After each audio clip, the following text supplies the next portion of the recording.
There's nothing wrong with this aircraft, but still it has flipped over into a 115-degree bank and the pilots are struggling for their lives to get the aircraft back under control. Outside it's dark and stormy, but it's not the weather that has caused this upset. Stay tuned. Kenya Airways Flight 507 was a normal passenger flight scheduled in the evening of the 4th of May 2007, and it was divided into two legs. The first flight was scheduled from Abidjan in the Ivory Coast and then bound for Douala in Cameroon. There, the crew was supposed to make a short stop to refuel and then take up some new passengers before they continued towards their final destination in Nairobi, Kenya. The flights were scheduled to be operated through the evening and early night, with a departure time of 18:30 from Abidjan and a final arrival time in Nairobi around 3 o'clock at night, making it potentially a quite tiresome flight combination to do. The captain of the flight was a 52-year-old Kenyan national who had been flying for over 16 years at the time of the accident. He had just under 8,700 hours of total time, of which 3,464 were flown as pilot in command. The majority of this experience was flown on the Boeing 737, which was the aircraft that they were going to fly on this flight.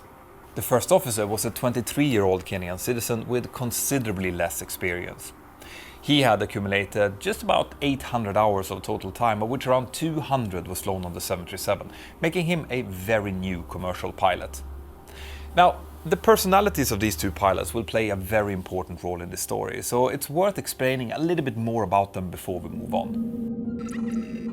The captain had a quite checkered training history behind him. During his command upgrade training back in 2002, several instructors had noted performance deficiencies, including lack of crew resource management, poor adherence to standard operating procedures, cockpit scans, and just overall situational awareness. Now, the notes that really stood out to me from his training records was that even though he had shown okay handling skills, as in stick and rudder handling, his personality showed a touch of arrogance, that he was overbearing towards his co-pilots, and that he showed insufficient flight discipline, which affected his cockpit scans and then ultimately his situational awareness. These are quite serious issues, but obviously the whole point of participating in a training program is to train and improve the efficiencies noted, and that's exactly what Kenya Airways did. At the end of his command upgrade training, he had been recommended for his final command upgrade line check, which he didn't pass due to similar issues as had been shown during his training. But then he was scheduled for a recheck, which he ultimately managed to pass. After this, several subsequent line checks and recurrent simulator checks within the airline followed a similar pattern, with issues that the airline then dealt with and trained him back up to sufficient standard before he was let back onto the line. Finally though, the head of training had contacted him after a poor simulator result in August of 2006 and told him that his performance was under review and that the airline needed to determine if these performance lapses had to do with complacency or incompetence. Now, that's not something that you ever want to hear from any employer, by the way. Having said all this, it's also worth noting that several of his colleagues did actually say that overall he was perceived as a pretty nice guy. So this meant that the airline was keeping an eye on him, but as long as he kept passing the checks or the rechecks, there wasn't really much that they could do. He had been evaluated to be below average, but still at an acceptable standard, and the very last simulator check that he had done prior to this flight, he had actually passed it with no poor comments noted from the examiner. Now, as an instructor, one thing that I have found is that poor attitude is normally very hard to do anything about, and that's because as part of a poor attitude is often included a sense of entitlement and poor self-criticism. And if you don't think that you're doing anything wrong or you blame others for your failures, well, then you will never work on improving yourself, and this is why self-critique is such a crucial skill to have. This brings us to the first officer. Now, he was in the very beginning of his career, but he had also racked up a less than perfect training history.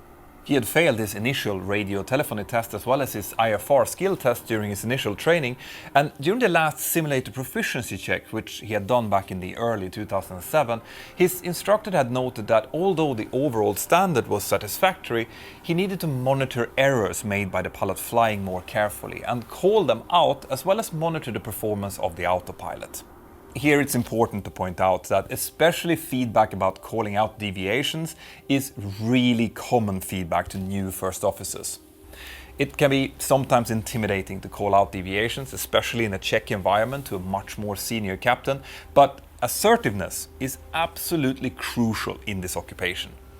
Calling out things when they start looking odd or wrong is probably the single most important job that any pilot has to do, so this is drilled into us during training and checking, especially in the beginning. Anyway, judging from their combined training history, it looks like the pilots of Kenya Airways Flight 507 comprised of a slightly overbearing and arrogant captain prone to lapses in situational awareness and cockpit scans, and a new young first officer who wasn't yet fully comfortable with speaking up in the cockpit. And this will become important very soon. When the pilots started preparing for the flights, they saw that the weather over Douala, their first destination, didn't look very good. There were loads of thunderstorms forecasted for the entire period that they were going to be there, but with quite mild winds and okay visibility between the storms. This would have likely caused a little bit of concern, but providing that they carried enough fuel, it shouldn't be really a big problem. Thunderstorms are often temporary in nature, so providing that they could wait long enough, they would likely be able to squeeze in and land between them. And if that wouldn't be possible, well, then they could just divert. Once the pre-flight preparation was complete, the pilots walked over to the cabin crew and then briefed them about the flight times and the possible turbulence that these storms could cause. And after that, they walked out to the aircraft and started preparing it for the first flight. The aircraft that they were going to fly was a relatively new Boeing 737-800, which had been delivered to Kenya Airways about 7 months prior to the flight. It had no technical malfunctions recorded in the tech log, but there had been some earlier issues with the Autopilot A, but those particular problems had not been noticed after its latest maintenance overhaul. So, once the safety inspection was complete, the crew began boarding their 55 passengers, and at time 18:30 local time, the aircraft took off normally and proceeded towards Douala. That first flight proceeded without any kind of problems, and they landed in Douala at 22:01 local time. And after landing, they taxied into a position close to stand Charlie 7, but because there was no marshaller present to guide them onto the stand, they had to shut down the engines and await a tow truck to tow them into the correct parking position, which took about 20 minutes or so. And after that, the passengers who were getting off were allowed to disembark. Now, before I continue to explain the full accident sequence, here comes a short message from my sponsor who helps me and my team to create these videos. With so much of our personal and professional lives taking place online, I think it is critical to use a fast and reliable VPN. And that's especially true if you're going abroad, and today's sponsor NordVPN is an excellent choice for travelers. NordVPN can help you find cheap deals by allowing access to websites and online marketplaces that might be blocked or restricted in the country that you're traveling to. And another example, did you know that some airline websites and traveling booking sites offer different prices based on your location? Well, get Nord and find out with just one click. NordVPN gives you online privacy and security, which is especially important when making financial transactions like booking a flight or a hotel room. And with this app, you'll get access to over 5,000 servers in 60 different countries. So if you go to nordvpn.com/pilot right now, you'll get an exclusive 2-year deal plus 1 month absolutely free, so you don't have anything to lose. Download the app and enjoy online freedom right now on the go. Thank you, NordVPN. Now let's continue the story. As the pilots were waiting for all of the passengers to disembark, they received a briefing package with updated weather information by the dispatcher. The weather was still forecasted to be quite bad for the departure, with moderate thunderstorms forecasted to last until the early morning. After having looked at that weather, the captain decided that he was going to be pilot flying for the next flight, which is a sensible decision to take, because when we're flying in very tricky weather conditions, it's pretty common for the captain to be pilot flying, especially when he's flying with a very inexperienced co-pilot, which was the case here. The pilots decided to uplift 9,500 kilos of fuel, bringing the total amount of fuel on board to 14,200 kilos, which was going to be sufficient for their long flight towards Nairobi. And once the fueling had been completed, they started boarding all of their new passengers. In total, 38 passengers disembarked in Douala and 91 passengers got on, bringing the total number of people on board to 114, 108 passengers and 6 crew members. During the cockpit preparation, the first officer called up the Douala tower controller to get the latest weather. Initially, there was some slight confusion regarding which call sign that the aircraft was going to use, but once that has been resolved, the tower gave the pilots the following weather information. Temperature 27 degrees Celsius, dew point 25, air pressure 1010 hectopascals, winds calm and runway 12 for takeoff. This sounded like quite nice weather, so the captain proceeded with briefing the expected departure, the Edinburgh 1 Echo, without raising any extra attention to the possible weather impact. Once all the cockpit preparation was completed and the cabin was ready, the first officer again got into contact with the tower to ask for their engine startup clearance, which they received at time 23:20. Immediately after this call, a Royal Air Maroc aircraft also contacted the tower to ask for a weather update, and they asked for it to be given to them in French. Now, the reason they asked for this update was likely that a moderate to heavy rain shower had now moved in over the airfield, and it became so intense that the pilots of Flight 507 actually called the tower back up and requested to delay their engine start until that storm had passed. This took a further 17 minutes or so, and at time 23:54, the pilots again called the tower and said that they were now ready to start their engines again, which was immediately approved. Here it's worth pointing out that this very heavy rainstorm that now had just passed overhead the airfield should have prompted the captain to revise his departure briefing to include contingency procedures for the bad weather that was now clearly present around the airport, but that was never done. Instead, Flight 507's engines were started as per standard operating procedures, and at time 23:59 the first officer asked for taxi clearance. But instead of receiving clearance to start moving, the tower now told Flight 507 to hold position and wait instead. The aircraft was at this point standing parallel with the runway, with the nose pointing in the departure direction, so the captain used this time to switch on his weather radar in order to get a better overview of the weather that lay ahead of them. The picture that they saw was very bleak. There were a lot of storm returns from the departure direction, and the captain exclaimed that this thing is moving, likely referring to one of the storms directly in front of them. And then he continued, there's no way here. Whilst the pilots of Flight 507 were waiting to get their taxi clearance, the Royal Air Maroc aircraft, again in French, asked for an update to the current weather. And now a so-called SPECI, or special weather report, had been issued for the airfield, indicating a much worsening condition with 800 meters visibility and moderate thunderstorms in all directions. This special weather report was only given in French at this point, so it's unlikely that the pilots of Flight 507 understood the severity of it. This was later pointed out as a major mistake by air traffic control, but to be completely honest, the fact that there was moderate storms around and that it was raining heavily would have been quite obvious to the crew, so this SPECI information would likely not have changed the minds of the pilots in any major way. About 1 minute later, Flight 507 was finally cleared to taxi, enter and then backtrack runway 12. The first officer read back this together with the total number of people on board and the endurance of the aircraft, which was 5 hours and 45 minutes. During the taxi out, the first officer expressed some concern about the weather around them, and he also hinted at the fact that he felt that the procedures were a bit rushed. The captain reassured him, but he did so in a slightly condescending way, laughing at him at least twice. This points to the same type of attitude that the captain had shown earlier in his career, and it would have likely made the first officer even less prone to speak up than he already was.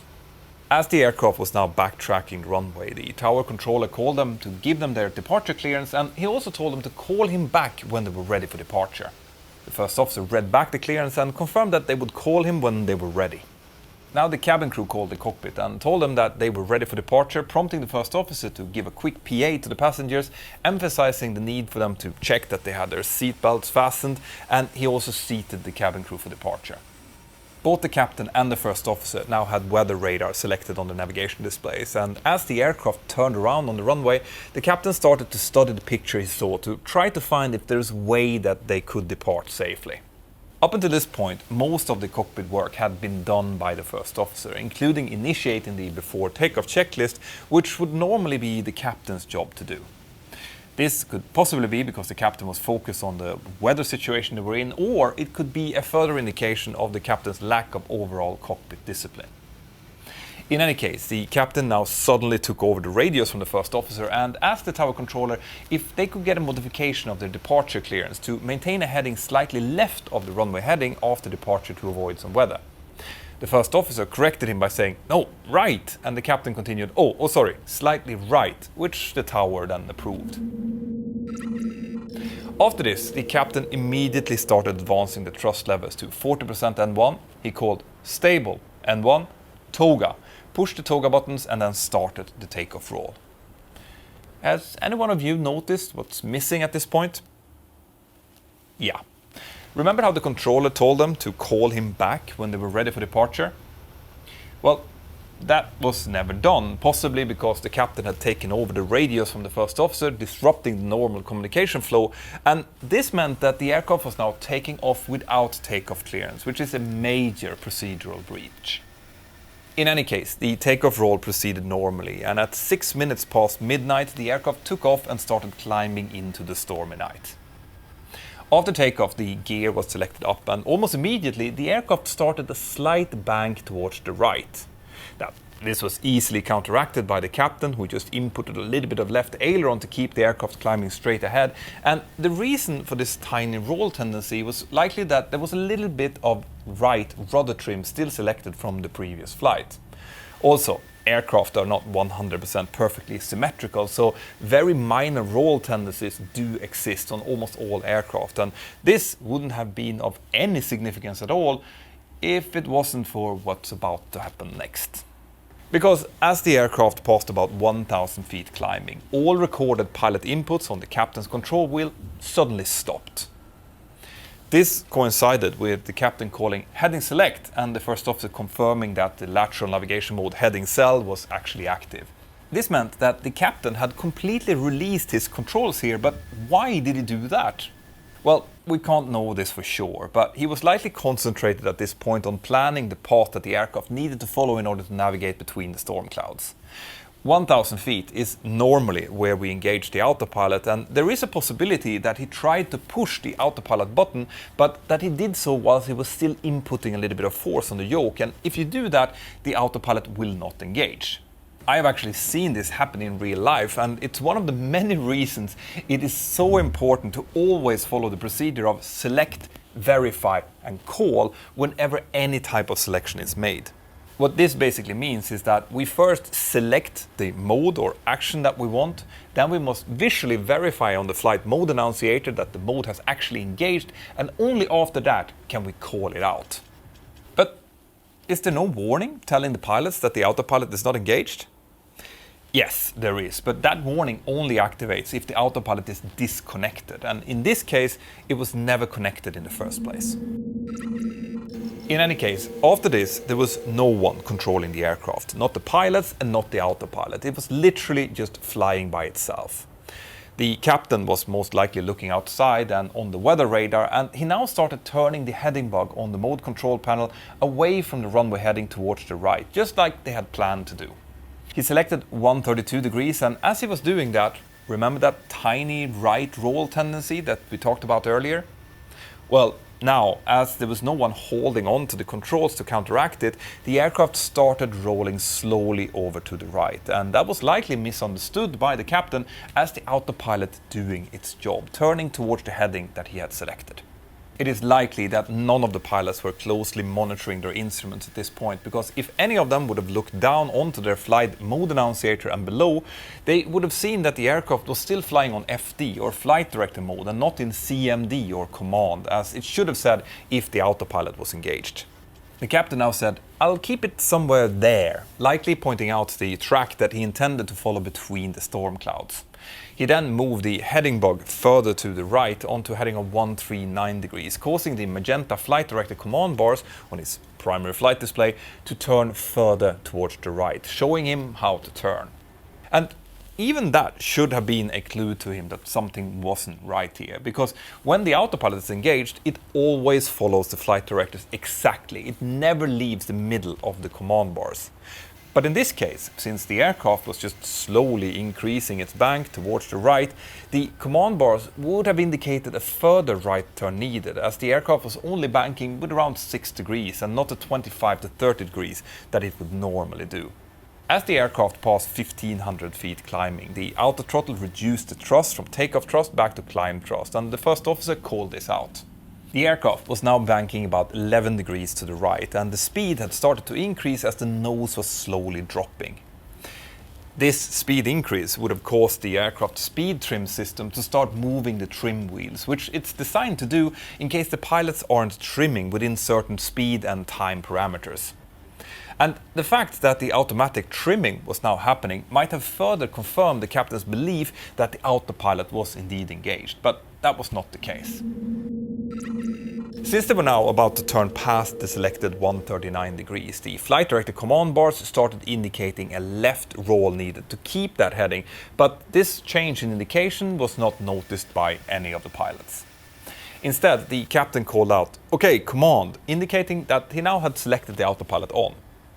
At this point, the aircraft had been flying without any inputs for about 18 seconds, and even though he had now called it out, the autopilot was still not engaged, so this might just have been a delayed call for what he thought he had done earlier.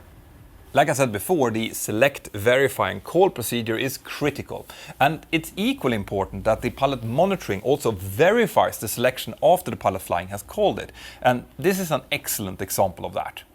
Anyway, the aircraft now continued its uncontrolled right-hand turn, and meanwhile the first officer started talking to the captain about which page he should have selected on the FMC CDU. The aircraft's heading had now passed through 139 degrees and was continuing to the right, meaning that the flight director command bars were now indicating full left. The captain now moved the heading bar to the left onto a heading of 120 degrees, but of course the aircraft just continued its right roll and the command bars still showed full left deflection.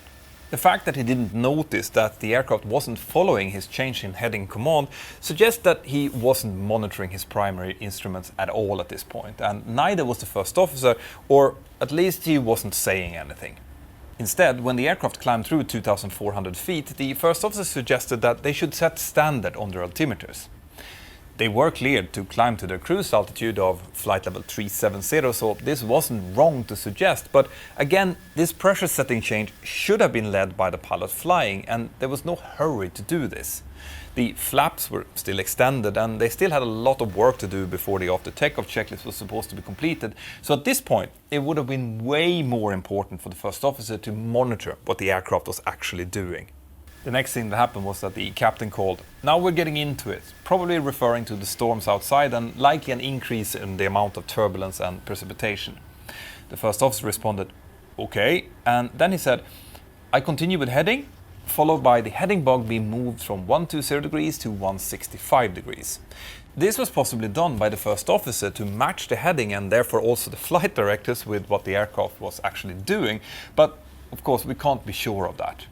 But when the autopilot is engaged, which the pilot thought that it was, only the pilot flying should change values on the mode control panel. So if the first officer saw something that he didn't like, he should have called it out rather than trying to fix it. As the aircraft reached about 2,600 feet, the captain asked, "Through here is okay, isn't it?" Obviously still preoccupied by looking at his weather radar and trying to find a way through the storm. The first officer responded, "Okay," and 6 seconds later, the aircraft right bank had increased to 34 degrees and the captain let out a shocked exclamation.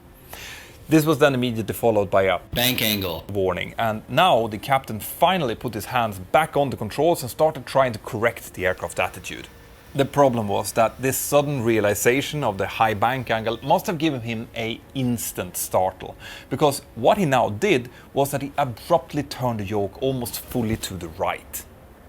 Now, his primary instrumentation would have clearly shown that the aircraft already was in a right-hand turn, and outside his window there was only storm clouds and darkness, so he wouldn't have been able to use any of the outside references unless what he saw outside actually confused him in some way.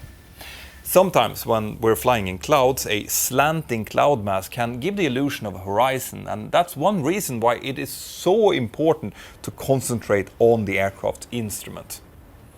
In this case, it's also possible that his prolonged lack of instrument scan and this sudden onset of a bank angle warning led to a startle and a knee-jerk reaction, rather than a balanced, thought-through correction. Anyway, this initial right input caused the aircraft to rapidly roll further to the right, reaching a bank angle of around 50 degrees, which is a quite steep turn. After this, the captain continued making both left and further right inputs, clearly showing confusion about the orientation of the aircraft. He also started pushing rudder, which is something that we just never do in the Boeing 737 during normal flight. The turns are normally coordinated by the yaw damper, so inputting rudder was a very odd thing to do, further indicating his startle and possible disorientation. But it could possibly also indicate that he initially thought that they had some kind of flight control problem. The next thing that happened was that the autopilot now was suddenly engaged. At this point, the captain had likely noticed that it wasn't engaged, and instead of first stabilizing the aircraft like he should have done, he just pushed the button. Now, when the autopilot is engaged and heading select has been selected as the roll mode, it normally tries to continue flying the aircraft in heading select. But since the autopilot was engaged with the selected heading way off and the flight directors indicating full left turn, it wasn't able to do that. Instead, the autopilot engaged in a mode called control wheel steering roll. This is a lower form of automation mode where the aircraft basically continues to fly the bank angle selected by the pilot. It will, however, not accept a higher bank angle than 30 degrees, so if the captain would have just left the autopilot alone, it likely would have stabilized the turn and brought it back from the very steep turn that they were now in. But instead of doing that, only 5 seconds after engaging the autopilot, the captain again started inputting on the yoke and the rudder pedals. He first moved the yoke to the right, and then to the left, and then right again, together with large bursts of right rudder inputs.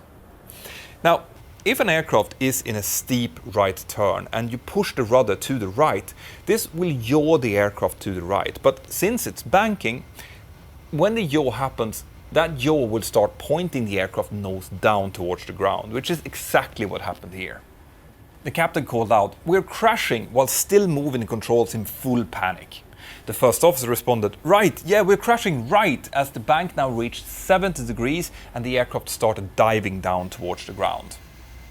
The captain continued to push right rudder, even though he eventually moved the yoke fully to the left. But with the high bank angle that they were already in and the enormous rudder being pushed to the right, this left aileron wasn't enough to decrease the bank angle fast enough. The first officer, likely understanding that the captain was completely disoriented, started calling out corrections, but unfortunately what he called was "Right, captain! Left, left, left! Correction, left!" possibly adding to the confusion, which by this point must have been utterly terrifying. At time 7 minutes and 35 seconds past midnight, the aircraft reached its highest bank angle of 115 degrees to the right. After this, the continuous left control wheel input started having an effect, and the bank eventually decreased towards 70 degrees, but at that point they were only 1,300 feet off the ground and the nose was pointing almost 50 degrees down. 7 seconds later, 1 minute and 42 seconds into the flight, the aircraft crashed into the mangrove swamp below with a speed of 270 knots and 48 degrees nose down. All 114 people on board were immediately lost in the impact. The search and rescue work started almost immediately, but was hampered by the poor weather and the swampy terrain where the accident had happened. Eventually, both the flight data recorder and the cockpit voice recorder was found in the 5-meter deep crater that the aircraft had created in the soft mud. The investigation ultimately concluded that the accident had been caused by a loss of control by the crew due to spatial disorientation after a long, slow roll, during which no instrument scanning was done, and in the absence of external visual references due to darkness and the cloudy weather. Inadequate operational control, lack of crew coordination, poor monitoring and confusion in the use of autopilot was what ultimately led to the accident. The investigation team came with several recommendations to both the airline and the governing authorities, but the single most important recommendation was the implementation of a formalized upset prevention and recovery technique training program for commercial pilots. Remember, this happened back in 2007, which was 2 years before the accident of Air 3407 and Air France 447, which also drove home the need for this crucial pilot training. All commercial pilots are now undergoing modules of this training every 6 months of their career. I think that this accident also serves as a good reminder of the importance of proper pilot selection. If you are thinking about becoming a pilot, before you start any of your pilot training, you should do a pilot suitability test. And you should be doing that both for your own sake, to make sure that you aren't spending a lot of money on training just to find out that you won't be able to pass the airline acceptance test, but also for the sake of everyone who is going to fly with you in the future. Now, if you want to check your suitability, I highly recommend you to check out the Airline Pilot Club. It's a free resource that will give you one of those indicative tests for free, as well as a lot of other great support and guidance for future pilots, and I've linked to them in the description below. Now, check out this video next, which I think you're going to find really interesting, or binge on this playlist. If you want to support the work that we do here, me and my team, then consider joining my beautiful Patreon crew. I would love to see you on my next hangout. You can also buy some merch or send a super thanks. Everything is really appreciated. Have an absolutely fantastic day, and I'll see you next time.